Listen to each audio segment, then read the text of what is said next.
बिस्मिल्लाहिर्रहमानिर्रहीम। अस्सलामु अलैकुम वरहमतुल्लाहि वबरकातुहू। मोहतरम नाज़रीन, रमज़ानुल मुबारक में रोज़ाना एक ऐसा टाइम ज़रूर होता है जिसमें अल्लाह तबारक व तआला से जो दुआएं की जाएं अल्लाह तबारक व तआला ज़रूर कबूल करता है। उस वक़्त में की जाने वाली दुआएं, उस वक़्त में मांगी जाने वाली दुआएं अल्लाह तबारक व तआला रद्द नहीं फरमाता। उस वक़्त में आप जो भी दुआएं करते हैं अल्लाह तबारक व तआला कबूल फरमाता है। हम अपनी दुआओं की कबूलियत के लिए पता नहीं क्या कुछ करते हैं, और मेरी मोहतरम नाजरीन बहनों के फ़ोन भी आते हैं कि कोई ऐसा वजीफ़ा बताएं कि मेरी बहन पूछती है कि मेरे भाई पूछते हैं, कोई ऐसा वजीफ़ा, कोई ऐसा अमल कि जिससे हमारी दुआएं कबूल हो जाएं और हमारे मसले हल हो जाएं। हम अपने मसले के हल के लिए दौड़ पड़ते हैं आमलों के पास, हालांकि उस वक़्त को हमें कीमती बनाना है। अल्लाह तबारक व तआला के सामने अगर हाथ उठाकर दुआ मांगते हैं तो हमारे उठे हुए हाथ खाली नहीं लौटते।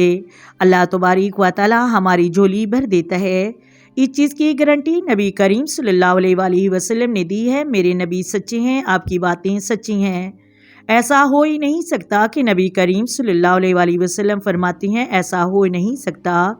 नबी करीम फरमाते हैं कि उस वक़्त में दुआ कबूल ना हो, उस वक़्त में दुआएं ज़रूर कबूल होती हैं, और हम गफलत में वो वक़्त गुजार देते हैं। ये तो हमारा ईमान है कि जो भी आप सल्लल्लाहु अलैहि वसल्लम ने फरमाया वो हक और सच है, वो होकर रहता है। और वो कौन सा वक़्त है, लेकिन अफसोस के साथ कि उस वक़्त को हम सोकर गफलत में गुजार देते हैं। मेरी प्यारी इस्लामी बहनें इस वक़्त गफलत में गुजार देती हैं, मेरे भाई जो हैं वो भी गफलत में रहते हैं। वो वक़्त कौन सा है, आए जाने वो वक़्त हदीस पाक में है कि हज़रत अब्दुल्लाह रज़ियल्लाहु ताला अन्हु से रवायत है कि नबी करीम सल्लल्लाहु अलैहि वसल्लम ने इरशाद फरमाया, बेशक रोज़ेदारों के लिए अफ्तार के वक़्त जो दवा मांगी जाती है वो कभी रद्द नहीं होती। यानी अफ्तारी के वक़्त रोज़ेदारों की दवा कबूल की जाती है, लेकिन अफसोस के साथ हमारा वो वक़्त गफलत में गुजर जाता है। हमारी बहनें किचन में अफ्तारी बनाते हुए वक़्त गुजार देती हैं, और मेरे भाई बाज़ार से बाहर अफ्तारी का सामान लाते हुए वक़्त गुजार देते हैं। ये वक़्त हमें गफलत में बिल्कुल नहीं गुजारना चाहिए।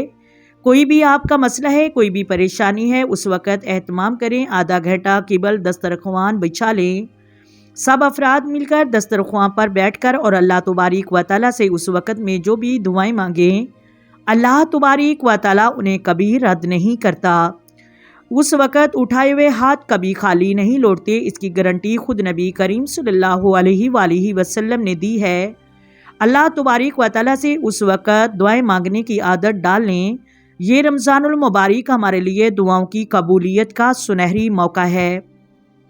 फिर दोबारा पता नहीं ज़िंदगी में रमज़ानुल मुबारक आना है या नहीं, लिहाजा हमें ज़्यादा से ज़्यादा दुआएं मांगने का एहतमाम करना चाहिए, क्योंकि उस वक़्त में कोई दुआ रद्द नहीं होती। अल्लाह हम सबको अमल करने की तौफीक अता फरमाए। आमीन सम्मा आमीन। आए मिलकर उम्मीद करती हूँ आपको वीडियो की समझ आ गई होगी। अगर वीडियो अच्छी लगे वीडियो को लाइक कर दिया करें, शेयर कर दें, और प्लीज़ चैनल को सब्सक्राइब कर दें। आए मिलकर आका दो आलम नूरे मुजस्सम सरवरे कायनात सल्लल्लाहु अलैहि वसल्लम की ज़ात पर दरूद व सलाम के नजराने पेश करें।